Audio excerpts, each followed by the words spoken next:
I don't know how much I recorded of what I thought I was recording this morning. So I'll just go right through everything I just said again.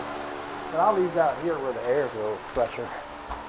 So I set a fan in front of that radiator, and then after it ran for a few minutes, I started the motor to pull the air out of the water out of the radiator into the motor. The temperature dropped from somewhere around 200 down to about 130 just within a few seconds. So obviously the fan is cooling the radiator there. There's a couple more things I want to do before I run it too much. By the way, I'll point out the radiator is not leaking anymore. I'd like to get this kink out of this hose here. I'd also like to take this bolt out right here that keeps me from turning my distributor a little bit more, so that I can adjust that timing. I've got it right up against that right now. I want to be able to adjust that a little bit more. So I think what I'm going to do is walk away from it, give it some time to cool down a little bit more, and then I'll come back. Before I go to bed tonight, I'll be draining the water out of that. Either that or putting antifreeze in there, because, oh, look at my gas can. I sucked all the gas out of that gas can too, so that's the other thing I should do is get some more gas in there. So, yeah, okay. We'll come back to this in a bit. So when I was playing with the timing a while ago, I was having a problem with this vacuum modulator hitting this bolt right here. And I needed to turn it further, but I couldn't. So what I did instead, if I turned it further, I would be moving these plug wires around this way in relation to the rotating, I want to say rotor button, but I don't know if you have exactly a rotor button in one of these electronic ones.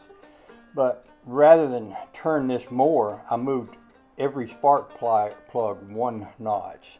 So I put this plug here, and this plug here, and this plug here. In effect, that moved all the plugs around a little bit, so that now my timing is about right, and this thing is sitting right here. Now, I was out of gas. I went down and I only had about a couple spoons full of gas down there in my cans, and I drained them out and poured them in here and cranked it, idled it down. Pretty happy with it. I feel like I'm in a good place to leave it. I need to get some more gas in there before I run it much more. So I went ahead and opened the drain cock on my radiator, and it works, and I've got stuff leaking out. It's not too very dirty looking, considering who knows how long that radiator's been sitting wherever it's sitting. That also gave me a chance to explore where I got a drain hole in this floor back here to see where the water runs to, and looks like it's running over to there.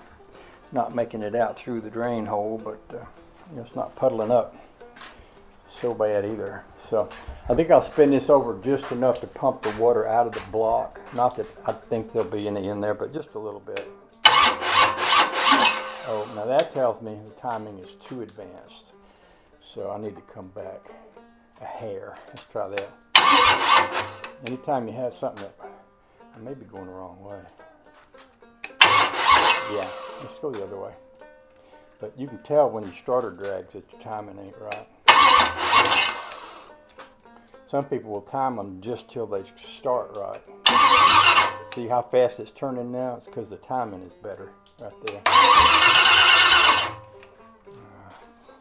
Don't know if I got enough gas left in the line to fire it up, but let's see.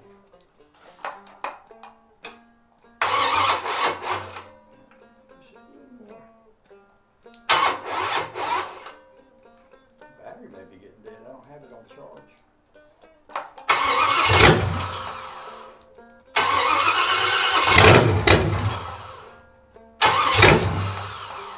Like I say, I may be out of gas.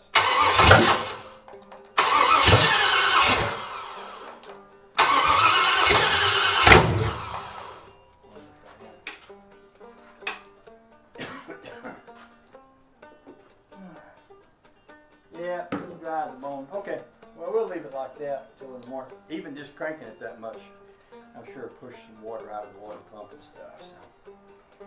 I'll come out in the morning, I'll put some more gas in the can, put some more water in the radiator. We'll play with the timing. I haven't heard any valves clattering, and I may be safe just to leave the valves as they are. I also haven't heard what sounds to me like a monster cam. I like to run a cam that has a good thumpity, like potato kind of roll to it.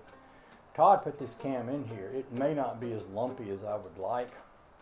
On the other hand, having a cam that isn't overly lumpy is not always a bad thing on a car that you're going to drive a lot on the road, because it, for a lot of reasons, and I won't need to go into it, but for a lot, well, a less lumpy cam, I think, would tend to run cooler.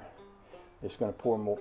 It's going to allow the engine to have more vacuum. If you've got a cam that's too lumpy, it cuts down on your engine vacuum. And that old Rambler still has vacuum windshield wipers, believe it or not, which is not something you'd ever see on a car today, but it was something that was what they had to work with in '64, at least the Ramblers. I'm sure Chevys and Fords had already gone to electric wipers, but you got to keep in mind Ramblers were cheaper than a Chevy or a Ford, and they weren't known for having the most forward. I should be careful what I say here, because I'll get a Rambler enthusiast that'll get offended if I don't say this right. Let's just say that they had vacuum wipers and leave it at that. So I'm going to throw a rag over the carburetor, keep mice from climbing in it and playing. And I'll set this cap here. This fan did a good job of cooling that, so that worked out good. So I think with that, I noticed the sun's getting a little low in the sky. I'm not sure what time it is, but it's probably a good time to go in the house. I come out here in the morning, might take all my cans to town and get me some more gas. I run non-ethanol in my cars, and I don't like to run that other gas. So I think I'll pull this down. See the sun? It's right over there behind the trees. That usually means it's a pretty good time to come in. Call it a day.